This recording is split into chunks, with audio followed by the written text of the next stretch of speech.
Menemukan kehendak Tuhan untuk kehidupan kita. Wow, topik yang sangat menarik ya untuk menutup 5 days kita.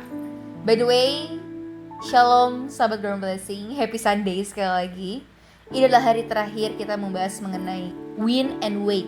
Bagaimana kita bisa mendapatkan kemenangan atau keinginan kita mau, tapi kita juga bisa wait dalam masa-masa penantian dalam Tuhan. Ada sebuah kisah. Sebagai seorang pendeta, pertanyaan paling umum yang ditanyakan kepada pendeta itu seperti ini. Gimana caranya kita bisa tahu apa kehendak Tuhan dalam kehidupan kita? Banyak banget lah manusia yang secara logika ya bertanya, how can? Gimana bisa kita tuh tahu mau Tuhan tuh apa dalam kehidupan kita? Tapi ini di luar jawaban pendeta, jawabanku sesimpel ini. Kalau kamu gak pernah membuka Alkitabmu, jangan pernah bertanya, apa jawaban Tuhan? Bagaimana mencari tahu jawaban Tuhan? Apa yang Tuhan mau dalam kehidupan kita? Bukalah Alkitabmu, cari tahulah di sana, observasilah. Kamu akan menemukan jawabannya. Tapi kalau kamu gak pernah bertanya, agak sulit ya untuk kita bisa menjawab bagaimana Tuhan memberikan surat cintanya kepada kita. Tapi di sini aku akan membahas 4 langkah yang akan membantu kita untuk menemukannya. Aku harap teman-teman bisa mencatat juga, karena ini cukup penting banget untuk kita. Mungkin banyak teman-teman juga yang akan bertanya kepada kalian, sehingga kalian punya gambaran, pegangan untuk kalian bisa menjawab dan berbagi sharing kepada teman-teman lainnya. Jadi ada 4 hal teman-teman yang bisa kita lakukan untuk bisa menemukan bagaimana Tuhan ingin berbicara atau memberikan jawaban lah kepada kita. Yang pertama, penting banget untuk kita mengembangkan hasrat yang penuh semangat untuk Tuhan dan apa yang paling penting bagi Tuhan. Nah ini balik ke visi kita.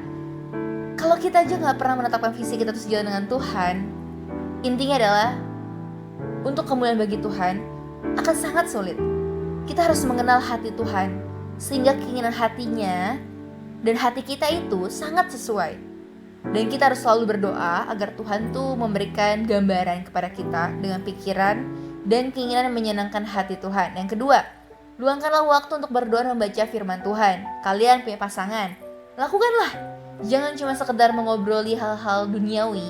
Karena satu hal yang aku ingin kasih tahu dan tekankan, yang ini juga aku tekankan kepada anak-anak rohaniku adalah kita gak berasal dalam dunia ini teman-teman.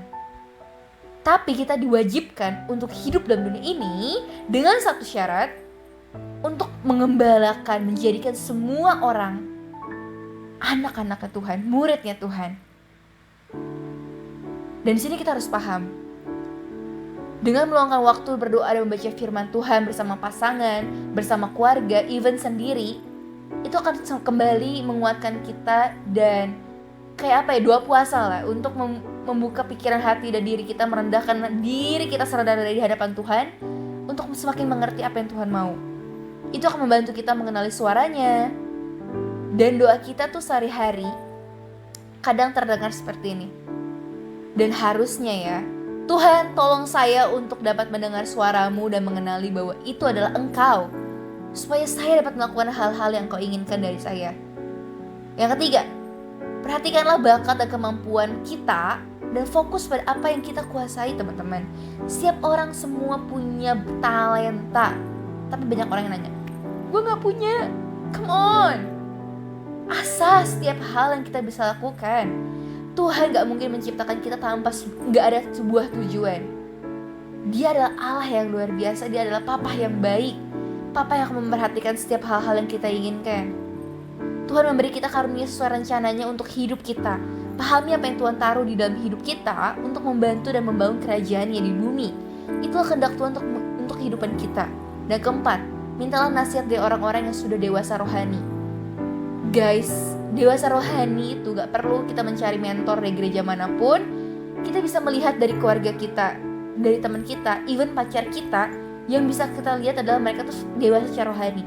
Turunkan pride kita demi mengejar kerajaan Allah. Apa yang kamu ikat dalam dunia ini akan kamu ikat di kerajaan Tuhan. Apa yang kamu lepas di dalam dunia ini akan kamu lepas di kerajaan surga. Tuhan menempatkan orang-orang dalam kehidupan kita untuk membantu kita. Milikilah kemauan untuk dibimbing, kemauan untuk dinasihati secara rohani, karena itu akan mendorong kita untuk semakin menemukan kehendak Tuhan yang sempurna bagi kehidupan kita. Mereka ingin mengetahui kehendak Tuhan untuk hidup mereka, memiliki keinginan untuk menyenangkan hati Tuhan. Mengapa sih ada orang-orang yang ingin mengetahui kehendak Tuhan bagi hidupnya jika dia tidak berniat memenuhi kerancangan Tuhan? Dan itu merupakan ambisi yang mulia untuk ingin mengetahui kehendak Tuhan bagi Anda. Mengetahui rencana Tuhan bagi kehidupan kita adalah rencana yang sangat mulia loh teman-teman, ambisi yang mulia. Janganlah jadi orang-orang yang cuma sekedar pengen tahu apa sih mau Tuhan. Setelah dikasih tahu langsung kayak skip next gitu. Hidup ini bukan tentang kita lagi teman-teman. Hidup ini bukan tentang kamu, tapi bagaimana kamu bisa menjadi berkat bagi dunia ini. Tapi aku notes ya, jangan menjadi Saul yang menjadi berkat seakan-akan kamu menjadi berkat bagi dunia ini dengan melepaskan atau membagi-bagikan harta-harta duniawi. Tapi Tuhan berbicara, lenyapkan semua itu. Guys, hidup akan semakin berat dan penuh tantangan. Kini saatnya untuk kita kembali memfokuskan visi kita kepada Tuhan. Sebelum kita mendapatkan visi kita, berdoalah kepada Tuhan. Apakah ini sesuai dengan apa yang Tuhan mau? Karena kalau enggak, jangan pernah wasting your time guys, sia-sia gitu aja. Tapi jadikanlah hari-hari muda kalian menjadi hari-hari muda yang penuh berkat, yang sesuai dengan jalannya Tuhan. Dan ini juga ada ayatnya teman-teman, Yohanes 6 ayat 38 sampai selesai. Sebab aku telah turun dari sorga bukan untuk melakukan kehendakku, aku dan kuil besar, tapi untuk melakukan kehendak Dia, kehendak Bapa yang telah mengutus aku, yaitu Tuhan. Dan inilah kehendak Dia yang telah mengutus aku, yaitu supaya dari semua yang telah diberikannya kepadaku jangan ada yang hilang, tetapi supaya ku bangkitkan pada akhir zaman. Sebab inilah kehendak Bapakku, yaitu setiap orang yang melihat anak dan percaya kepadanya beroleh hidup yang kekal, dan supaya aku membangkitkannya pada akhir zaman. Teman-teman, inilah rencana Tuhan bagi kehidupan kita. Dari sejak Tuhan dilahirkan, disiksa dan mati untuk menebus dosa kita, bahkan sampai Tuhan bangkit dan duduk di kanan Allah Bapa. Dia sangat mencintai kita teman-teman. Dia memperjuangkan kehidupan kita. Dan apakah kita sehari-hari ini memperjuangkan kehidupan Tuhan? Gak ada teman-teman.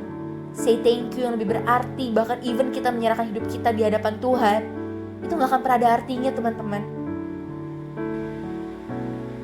Mari teman-teman berproses bersama dengan Tuhan. Kita melangkah bersama dengan Tuhan. Jalani hari kita bersama dengan Tuhan, agar hidup ini semakin berarti di hadapan Tuhan. So teman-teman, mari kita tilik hati kita sekali lagi di hadapan Tuhan. Apakah semua sesuai dengan apa maunya Tuhan? Terus bertumbuh dalam Tuhan dan jalan berkat. Happy Sunday and Jesus bless you.